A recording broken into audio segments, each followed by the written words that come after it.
Law of attraction, जो कि एक मिस्टीरियस पर बहुत ही सिंपल सा शब्द है, पर फिर भी मोस्टली लोग जो है इस चीज को लेकर बहुत ही कंफ्यूज रहते हैं। आज की वीडियो में हम लॉ ऑफ अट्रैक्शन क्या होता है, लॉ ऑफ अट्रैक्शन की कुछ बेसिक प्रिंसिपल जानेंगे और साथ में लॉ ऑफ अट्रैक्शन पे कुछ बहुत ही बेस्ट किताबें लिखी गई है, जिसमें से हम लोगों ने 10 बुक का कलेक्शन किया है, जिससे हर किसी को पढ़नी चाहिए और उन्हें समझना चाहिए कि लॉ ऑफ अट्रैक्शन एक्चुअली में होता क्या है। तो फर्स्ट हम ये समझेंगे कि लॉ ऑफ अट्रैक्शन होता क्या है और ये किस प्रिंसिपल पे काम करता है। तो लॉ ऑफ अट्रैक्शन एक सिंपल सा लॉ होता है, जो कि इसके कुछ फॉर्मेट होते हैं, कुछ रूल होते हैं, कुछ सिद्धांत होते हैं, उस पर ही काम करता है। बेसिकली हमारे विचारों को, भावनाओं को और हमारे विश्वास को आकार देता है। यानी कि सिंपल में अगर मैं बताऊं तो आप जिस तरह की चीजों को अट्रैक्ट करते हैं, आपके जीवन में वही चीजें आती है। अगर आप नेगेटिव चीज को अट्रैक्ट करते हैं तो फिर नेगेटिव चीजें आपकी लाइफ में आएगी, पर अगर आप पॉजिटिव चीज को अट्रैक्ट करते हैं तो फिर वो पॉजिटिव ही आपके पास आएगा। यानी कि जैसा आप इस यूनिवर्स को, इस दुनिया को देंगे, वैसी चीजें आपके पास आएगी। बस इस चीज का आपको ध्यान रखना पड़ता है कि आपकी भावना कैसी है, आपका विश्वास कितना है और साथ में आप किसी चीज के लिए कितना प्योर है, कितना ज्यादा आपका मन साफ है। ये सारी चीजें बहुत ज्यादा मैटर करती है लॉ ऑफ अट्रैक्शन में। अब हम आते हैं अगले पॉइंट पे, यानी कि लॉ ऑफ अट्रैक्शन जो शब्द है, इसके पीछे कुछ कहानियां हैं। यानी कि लॉ ऑफ अट्रैक्शन जो है वो अभी इतना पॉपुलर हुआ है, पर ये बहुत ही प्राचीन काल से ही लोग इस पर विश्वास करते थे, पर उनके पास कोई एग्जैक्ट वर्ड नहीं था कि वो इसे डिफाइन कर सके और इसकी परिभाषा दे सके कि इसका नाम जो है लॉ ऑफ अट्रैक्शन है। पर इसका मतलब ये नहीं है कि ये जो लॉ है वो नहीं था, ये हमेशा से ही हमारे साथ रहता है। तो कहानियों के अकॉर्डिंग अगर हम बात करें तो लॉ ऑफ अट्रैक्शन जो है वो प्राचीन काल से ही लोग इसके बारे में जानते हैं, पर लोग इसको समझ नहीं पाते हैं। जैसे आप हिंदू धर्म देख लीजिए, बौद्ध धर्म देख लीजिए, जितने भी ग्रंथ है या धर्म है, उन सभी में हमें लॉ ऑफ अट्रैक्शन के बारे में कहीं ना कहीं सुनने को मिलता है। बस वो समझने का तरीका या फिर कुछ फॉर्मेट जो है वो थोड़ी से अलग है। जैसे हमारे हिंदू धर्म में कहा जाता है कि हम जैसा सोचते हैं वैसा ही हम बनते हैं और साथ में जैसा हम कर्म करते हैं वैसा ही हमें फल मिलता है। तो ये सारी चीजें जो है वो एक तरह से लॉ ऑफ अट्रैक्शन से कनेक्ट होती है। और ये जो शब्द है लॉ ऑफ अट्रैक्शन, इसको लेकर बहुत सारे विद्वान फिलोसफर ने भी बातें रखी है। जैसे कि प्राचीन काल के ग्रीक 2 फिलोसफर जो कि बहुत ही फेमस है, प्लेटो और अरस्तु, ने भी इस चीज को बहुत ही अच्छे से समझाया है कि हाँ, दुनिया में एक ऐसा लॉ है जो कि ऐसे काम करता है और ऐसे हमको रिजल्ट देता है। इन फिलोसफरों के अकॉर्डिंग कि लॉ ऑफ अट्रैक्शन जो है वो एक ऐसी चीज है जो हमारी भावनाओं से, हमारे विश्वास से कनेक्ट होती है कि हम जैसा सोचते हैं, जैसा हम करते हैं, तो वैसी परिस्थिति हमारे सामने प्रेजेंट होती है और हम वैसी ही चीजें अपने जीवन में आकर्षित करते हैं और सेम वैसा ही रिजल्ट हमको मिलता है। अगर हम अच्छी चीजों पे ध्यान करते हैं तो हमें अच्छा रिजल्ट मिलता है, और वहीं पर अगर हम बुरी चीजों पे अपना ध्यान लेकर जाते हैं तो उसका रिजल्ट भी हमें बुरा ही मिलता है। तो ये सब चीजें जो है हमारी फीलिंग से कनेक्ट होती है और उसी के अकॉर्डिंग हम एक्शन लेते हैं। अब हम आगे आते हैं कि ये जो लॉ है इसके कुछ बेसिक प्रिंसिपल है, पर बहुत ही इम्पोर्टेंट अगर आप इस लॉ का यूज करते हैं और अच्छे से समझते हैं तो। जैसे कि अट्रैक्ट लाइक, यानी कि जैसा आप चीजों को अट्रैक्ट करते हैं वो सारी चीजें आपके संग होने लगती है। यानी कि सिंपल में अगर बोले तो आप अगर पॉजिटिव थॉट को अपने दिमाग में कंटिन्यूसली सोचते हैं तो आपको रिजल्ट भी पॉजिटिव मिलेगा, पर वहीं पर अगर आप कुछ नेगेटिव चीज को दिमाग में फिक्स करते हैं तो आपका जो फोकस लेवल है वो नेगेटिव चीजों पे चल जाएगा। अगला जो प्रिंसिपल है वो है थॉट्स बिकम थिंग्स, यानी कि आपकी जो सोच है ना वो एक तरह से एक समय रियल हो जाती है, एक एनर्जी में बदल जाती है। अगर आप किसी चीज को बहुत ही डीपली सोचते हैं, मैनिफेस्ट करते हैं और उस चीज के लिए आप बहुत ही क्लियर रहते हैं तो फिर वो चीजें रियल में आपके सामने प्रेजेंट हो जाती है। अगला जो प्रिंसिपल है इमोशनल अलाइजमेंट, यानी कि आपकी जो भावनाएं है ना वो एक तरह से आपको पूरी तरह से चेंज कर देती है। यानी कि आप जिस तरह की वाइब्रेशन निकालते हैं, जैसी फीलिंग आप रखते हैं और उसी तरह की चीजें आपके सामने होने लगती है। यानी कि सिंपली में आपके इमोशन जो है वो बहुत अच्छा गेम खेलते हैं। इससे आप अगर किसी चीज को लेकर बहुत ही शिद्दत से इमोशनली आप उससे कनेक्ट है, डीपली आप उसके बारे में सोच रहे हैं, कर रहे हैं, एक्शन ले रहे हैं, तो फिर आपको उसकी जो रियलिटी है वो आपकी एक रियलिटी के रूप में प्रेजेंट हो जाएगी। अब आते हैं अगले प्रिंसिपल पे, जो कि बहुत ज़्यादा पावरफुल है और जो लोग भी लॉ ऑफ अट्रैक्शन को जानते हैं वो इस चीज़ का बहुत ज़्यादा यूज़ करते हैं, जो कि है विजुअलाइजेशन एंड अफर्मेशन। आपने सुना भी होगा कि विजुअलाइजेशन और अफर्मेशन करने से बहुत सारे लोगों का जीवन बदल गया है। ये एक ऐसी टेक्निक होती है जहाँ पर हम किसी भी झूठी चीज़ को विजुअलाइज करते हैं, अपने सपनों में उस चीज़ को देखते हैं, चाहे वो हमारा गोल हो या कोई भी चीज़ जो हमें पाना रहता है फ्यूचर में, उस चीज़ को हम विजुअलाइज करते हैं कि वो चीज़ें मेरे साथ हो चुकी है और मैं ऐसी ज़िंदगी जी रही हूँ, लाइफ में बहुत ग्रो कर रही हूँ। तो रियली में आप जो सोचते हैं, आपका जो सपना होता है ना, वो एक तरह से रियल में चीज़ें बदल जाती है और आप कंटिन्यूसली कोई अफर्मेशन को सुनते हैं, जैसे कि I am rich, I am powerful, I am too good, I am smart, I am beautiful. तो इस तरह के अफर्मेशन अगर आप कंटिन्यूसली सुनते हैं तो आपका जो दिमाग है ना, वो ऑटोमेटिकली उसी तरह के एक्शन लेने के लिए आपको मजबूर कर देता है और आप वैसे ही एक्शन लेते हैं और आपको उसी तरह के रिजल्ट भी मिलते हैं। तो ये चीज़ें बहुत ही पावरफुल है और इस चीज़ के बारे में बहुत सारे लोग बात भी करते हैं। आपने देखा भी होगा कि लॉ ऑफ अट्रैक्शन के ऊपर बहुत सारी वीडियो है, बुक्स है। अगला जो प्रिंसिपल है ये भी बहुत पावरफुल है और ये मुझे बहुत पसंद है, जो कि है ग्रेटिट्यूड एंड अबंडेंस। यानी कि आपके पास जो भी चीज़ है उसके लिए आपको खुश रहना है, उसके लिए आपको थैंक यू बोलना है। इस तरह के अफर्मेशन जब भी आप खुद से करते हैं तो आपके पास जो भी चीज़ें हैं उससे ज़्यादा आपको मिलता है। यानी कि ज़रूरी नहीं है कि आपके पास घर नहीं है, फैमिली नहीं है, पर आपके पास आपकी खुद की बॉडी है, आपके पास जो भी चीज़ है, चाहे वो आपका रिलेशन हो, फैमिली हो, आपका घर हो, आपका कोई गाड़ी हो, आपका काम हो, यानी कि सिंपल में आपके पास जो भी चीज़ें हैं ना, उसके लिए आपको खुश रहना है और उसके लिए आपको थैंक यू बोलना है ईश्वर को, इस यूनिवर्स को। आपके पास अगर खाना नहीं भी है तो आपको पानी मिल रही है, आपको हवा मिल रही है, तो उन सब के लिए आप थैंक यू रह सकते हैं और आप अपने पास एक पॉजिटिव एनर्जी क्रिएट कर सकते हैं। तो ये रियली में बहुत ही पावरफुल होता है। छोटी से छोटी चीज़ क्यों ना हो, पर आप उसको थैंक यू बोलो तो वो आपके पास डबल होकर आती है और ये रियली में बहुत बड़ा फैक्ट है।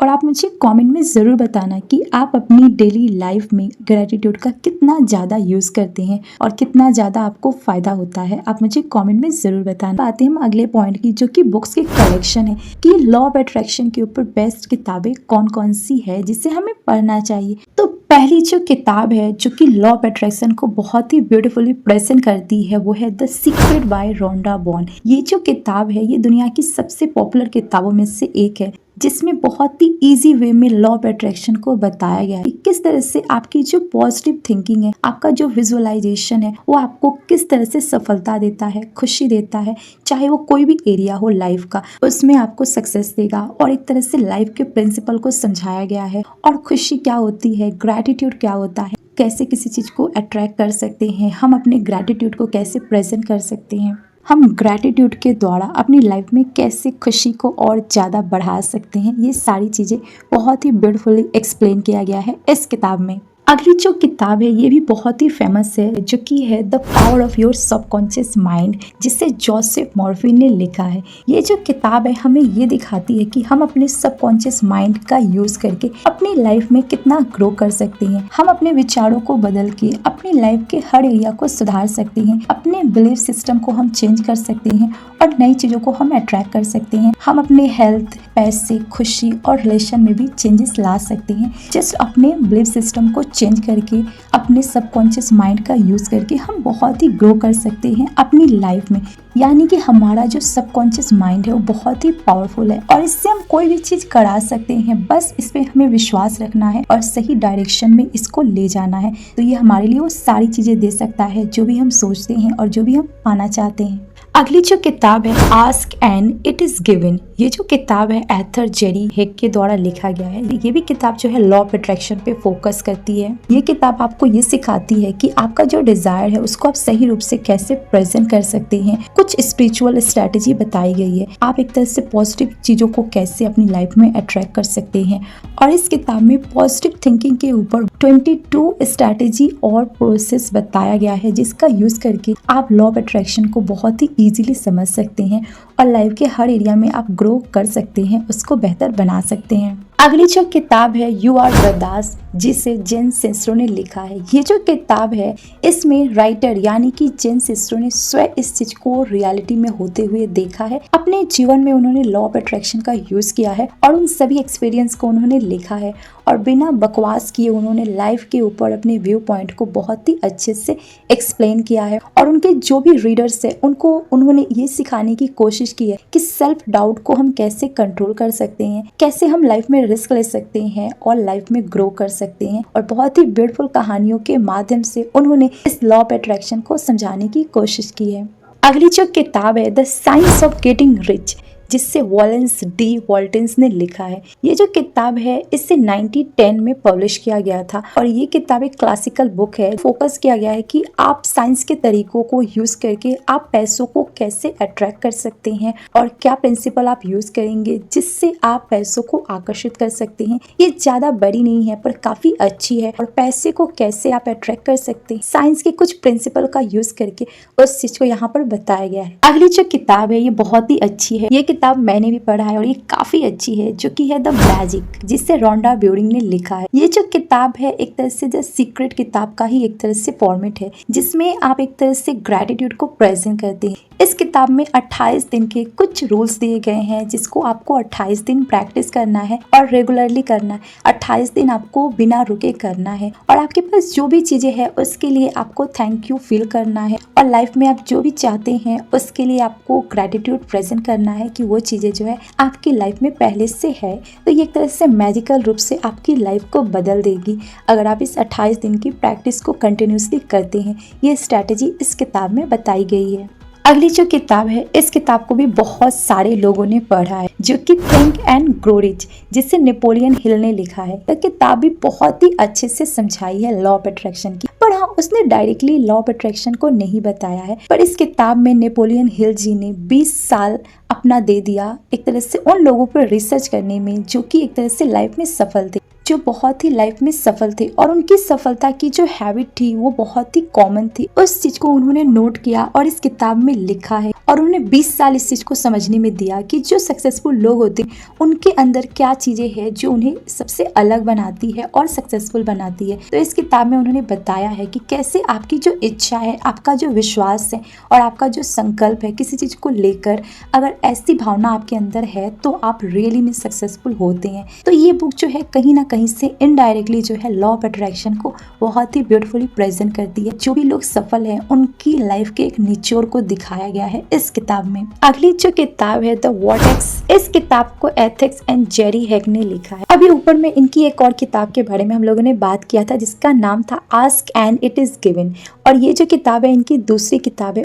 और इस किताब में बहुत ही ब्यूटीफुली प्रेजेंट किया गया है कि कैसे आप अपने रिश्ते को अच्छा बना सकते हैं, क्या स्ट्रेटेजी यूज करके अगर आपका रिलेशन अच्छा नहीं है, चाहे वो पेरेंट्स के साथ हो, चाहे आपकी वाइफ के साथ हो या कोई भी रिलेशन हो, आप उसको एक अच्छे डायरेक्शन में ले जा सकते हैं। क्या कमियां हैं उसको आप अच्छे से समझ सकते हैं। तो बेसिकली ये जो किताब है वो रिश्तों को सुधारने में या फिर आपका जो रिलेशन है उसको मजबूत बनाने में बहुत ही अच्छे से फोकस की है। अगली जो किताब है द लॉ ऑफ अट्रैक्शन, जिससे एथर एंड जेरी हिक ने लिखा है। तो अभी हम लोगों ने 2 किताबों के बारे में बात कर ली है, ये इनकी तीसरी किताब है। इस किताब में उन्होंने अब्राहिम जो है उनकी शिक्षा के बारे में लोगों को बहुत ही एक आइडियल रूप प्रेजेंट किया है कि किस तरह से हम अपनी नेगेटिव थॉट को कंट्रोल करके पॉजिटिव चीज़ों को अपनी लाइफ में क्रिएट कर सकते हैं और एक अच्छा रिजल्ट हम अपनी लाइफ में ला सकते हैं और अपनी भावनाओं को, अपने विचारों को आकार देकर लाइफ में टू मच चीज़ें अट्रैक्ट कर सकते हैं और ग्रो कर सकते हैं। अगली जो किताब है जो कि 10 नंबर है द 4 अग्रीमेंट, जिससे डॉन म्यूगल रिज ने लिखा है। ये जो किताब है वो डायरेक्टली लॉ ऑफ अट्रैक्शन को नहीं बताती है, लेकिन इस किताब में रियलिटी को और आपके विश्वास को कैसे आप मिक्स कर सकते हैं उस चीज़ को बहुत ही अच्छे से एक्सप्लेन किया गया है। आपका जो विश्वास है उसमें कितनी शक्ति है उस चीज़ को दिखाई गई है। आप इसमें जो लॉ बताए गए हैं ना उसको आप अपने काम में, अपने विचारों में अच्छे से यूज़ कर सकते हैं। इसमें बेसिकली 4 बहुत बहुत ही सिंपल प्रिंसिपल बताए गए हैं जो कि लॉ ऑफ अट्रैक्शन को सिखाते हैं एक अच्छे वे में और आपकी लाइफ में टू मच ग्रोथ लाते हैं। ये डायरेक्टली लॉ ऑफ अट्रैक्शन पे नहीं है, पर इसके जो प्रिंसिपल है अगर आप अच्छे से समझेंगे तो ये कहीं ना कहीं लॉ ऑफ अट्रैक्शन को ही समझाती हैं आपके जीवन में, और आप पॉजिटिव चीजों को अट्रैक्ट कर सकते हैं और लाइफ में टू मच ग्रो कर सकते हैं। तो हम लोगों ने इस वीडियो में 10 ऐसी किताबें जानी जो कि पूरी तरह से हमें लॉ ऑफ अट्रैक्शन को डायरेक्टली और इनडायरेक्टली समझाती है और कैसे हम अपनी लाइफ में पॉजिटिव चीजों को अट्रैक्ट कर सकते हैं और अपनी लाइफ को एक बहुत ही ब्यूटीफुल आकार दे सकते हैं। इस चीज को दिया गया है। तो आई होप आपको ये वीडियो अच्छी लगी होगी और आप मुझे कमेंट में जरूर बताना कि इनमें से कौन कौन सी किताबें आपने पढ़ी है और कौन कौन सी आपको और पढ़नी है और क्या क्या सीखा और क्या आप अपनी लाइफ में इस चीज का यूज करते हैं। और वीडियो देखने के लिए थैंक यू सो मच।